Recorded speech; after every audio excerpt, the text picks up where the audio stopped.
Le Theta Healing, c'est l'inverse, c'est-à-dire c'est étrange parce que c'est le praticien qui se met lui-même dans un état d'auto-hypnose et par résonance vibratoire va emmener son client avec lui. Bonjour, c'est Erika et aujourd'hui j'ai la chance de recevoir Frédéric Bernier qui est auteur, conférencier et thérapeute. Tout à fait. Est-ce que tu peux nous raconter ton parcours ? Donc oui, je viens du monde de la communication et du marketing à la base. Okay. Et puis après ce que j'ai appelé une crise de croissance spirituelle, il y a 6 ans, je me suis lancé dans le coaching. Donc, je suis spécialisé dans l'émergence des talents. D'accord. Et puis aussi effectivement dans l'énergétique. Donc je suis énergéticien depuis 5 ans. Voilà, où je facilite des guérisons sur différents plans. Tu utilises quelle pratique pour faire ça ? Donc j'ai été initié à différentes techniques, oui. Certaines connues, d'autres moins. Donc il y a le Access Bar, le Reiki. Je suis autodidacte en lithothérapie, donc c'est le soin avec les minéraux, avec les pierres, les voilà. pierres semi-précieuses. Et puis la kinésiologie aussi. Et une technique dont je vais parler en particulier qui est le Theta Healing. D'accord. Alors qu'est-ce que c'est que le Theta Healing justement ? Parce que c'est vrai qu'on commence à le voir dans les médias ou on entend parler, mais je crois que c'est encore un peu obscur. On ne voit pas trop ce que ça veut dire en fait. Oui. Alors déjà, il faut bien le prononcer. En fait, le Theta, c'est le Theta pour les ondes Theta. Donc, c'est des ondes particulières émises par le cerveau dans un état particulier, je vais préciser. Et puis, healing, qui est le mot anglais, healing, healer, donc le soin. Donc, le soin par les ondes Theta. En fait, j'aime bien expliquer que le Theta Healing, ça peut être similaire à l'hypnothérapie. Dans le sens où l'hypnothérapie maintenant c'est quand même relativement connu, c'est même reconnu par l'OMS depuis pas mal d'années, etc. Et la différence c'est qu'en hypnothérapie, c'est le praticien qui met son patient dans un état de conscience modifié. Donc il hypnotise entre guillemets son patient. S'il veut bien. Bon terme, s'il veut bien. Voilà. Il le veut bien parce qu'après comme ça lui permet de demander combien il doit payer. Et du coup ça. Bon, blague à part, voilà, le Theta Healing, c'est l'inverse, c'est-à-dire c'est étrange parce que c'est le praticien qui se met lui-même dans un état d'auto-hypnose et par résonance vibratoire va emmener son client avec lui. Voilà. D'ailleurs, pour gérer les traumas, pour gérer les traumas et puis aller déprogrammer, reprogrammer des croyances. Il y a plein de protocoles en fait de soins et d'ailleurs souvent un sujet au niveau client, patient, on ne peut pas parler de patient parce que sinon on va nous taxer d'exercice illégal de la médecine, on ne parle pas de patient. Client, ça fait très business alors que c'est pas ça. Donc moi j'ai inventé un mot qui s'appelle le mot agorécipio. Et en fait, ce que j'appelle les agorécipio, c'est du latin, ago qui veut dire agir. C'est pas un mot simple. Agorécipio, ça se mémorise, voilà. Donc c'est agir et recevoir en même temps. Donc j'ai effectivement un petit mantra ou un petit texte que les personnes doivent lire et accueillir le soin en conscience, dans le sens où ils vont recevoir quelque chose, mais ils doivent être acteurs aussi et avoir foi dans le fait que ça va contribuer à leur guérison. Bien sûr. Donc je les appelle des agorécipios, mais clients patients, il ne faut pas dire patient. Voilà, c'est ça. Ouais. Alors du coup, une séance, ça dure combien de temps à peu près ? Et est-ce qu'il en faut qu'une ou est-ce qu'il en faut plusieurs ? Alors, en fait, le Theta Healing, c'est la plupart du temps, c'est une séance. Une séance, et je dirais que 3 fois sur 4, c'est une séance. Une fois sur 4, c'est 2, voire 3 séances. Mais en général, ça, voilà.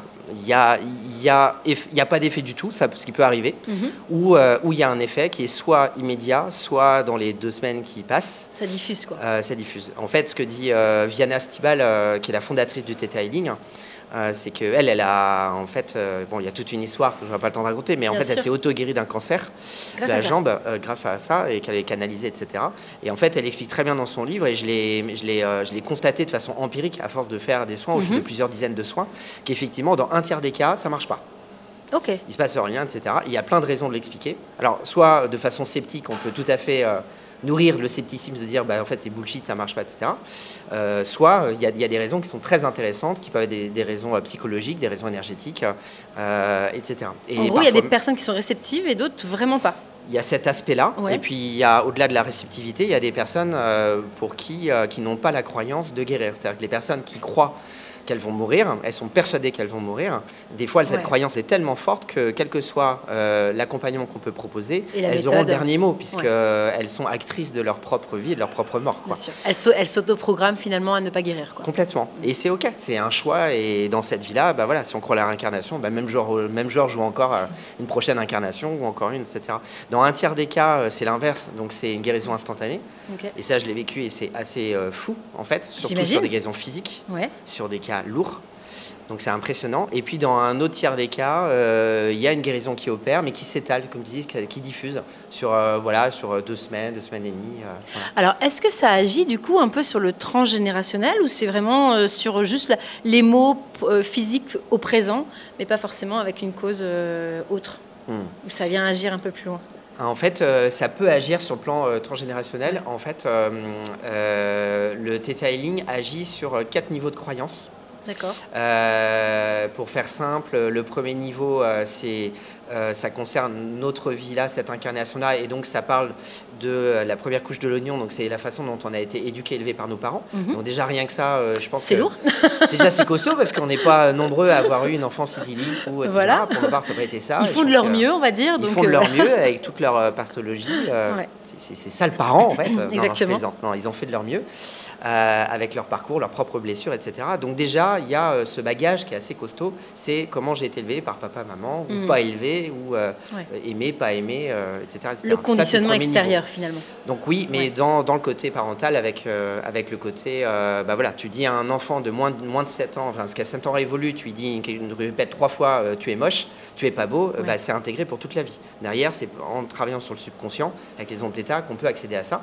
Mais sinon, tu pourras faire autant de thérapie classique ou du coaching ou ce que tu veux pour essayer de réparer ça, ça marche pas. Donc il y a ça. Après, il y a effectivement au niveau transgénérationnel, ça peut agir. Et là, en fait, on voit des choses sur le plan génétique et épigénétique. Au niveau génétique et épigénétique, on sait aujourd'hui qu'effectivement, il y a l'inné et l'acquis, et on sait qu'on porte en nous, dans notre ADN, des informations. Donc en fait, tu peux avoir, par exemple, sur un sujet comme l'argent, tu peux avoir des parents qui ont connu l'abondance financière, qui n'ont pas de tabou, qui n'ont pas de problème avec l'argent, qui ont l'abondance, c'est confortable tout ça. Et puis toi, tu grandis dans ta vie, et puis en fait, tu as la croyance que tu vas échouer, que tu vas te retrouver à la rue, que tu vas avoir des dettes, etc. Et tu ne sais pas d'où ça vient. Et en fait, sauf que personne ne sait, et tes parents le savent peut-être même pas, c'est que ton arrière-arrière-arrière-grand-père, peut-être il a fini à la rue, SDF, parce que son commerce a foiré, son associé l'a trahi, et qu'il a connu la détresse et les morts de la misère, quoi. Et ça, c'est dans les gènes, en fait, jusqu'à cette génération, comme on dit parfois. Donc si on met pas ça en lumière, du coup, c'est compliqué de rétablir et ça, on ne peut pas le deviner. Donc il y a ce plan-là. Il y a le plan des égrégores et puis du côté aussi réincarnation. Donc l'égrégore, c'est une existence, une entité énergétique. À partir du moment où tu as plusieurs personnes qui pensent à la même chose ou qui nourrissent le même projet, ça crée une entité qu'on appelle un égrégore. C'est le collectif à grande échelle. C'est le collectif à grande échelle, mais à petite échelle aussi. Si tu as, par exemple, tu fais partie d'un club de badminton et puis tu joues avec 10 potes, c'est un égrégore. D'accord. Alors que tu as aussi l'égrégore de la femme, qui est un égrégore intemporel et qui est gigantesque et qui existe aussi. Donc tu as des grands égrégores et des petits égrégores. Et si par exemple, je sais pas, ton grand-père il était agriculteur et que toi t'es t'es courtier en assurance, rien à voir, sauf que il va y avoir des croyances potentiellement de ce grand-père issu de l'agriculture qui vont être ancrés en toi et qui vont te limiter potentiellement dans ta vie de courtier, dans ta vie tout court. Par exemple, la notion du mérite, la notion qu'il faut en chier dans sa vie pour mériter un salaire, que c'est normal de bosser 12 heures par jour, que le travail c'est l'essentiel parce que c'est normal pour être un bon père de famille. Tout ça, ça peut être ancré. Donc c'est la notion d'égrégore aussi, du monde de l'agriculture aussi, etc. Des vrais boulets aux pieds pour le coup. Oui, complètement. Et puis un dernier niveau de croyance qui est cette notion d'âme et de karma. Donc là aussi, il y a un prérequis qui est que est-ce qu'on croit, comme dans le bouddhisme ou l'hindouisme, à la réincarnation, avoir une âme qui, quand le corps meurt, l'âme continue et se réincarne plus tard.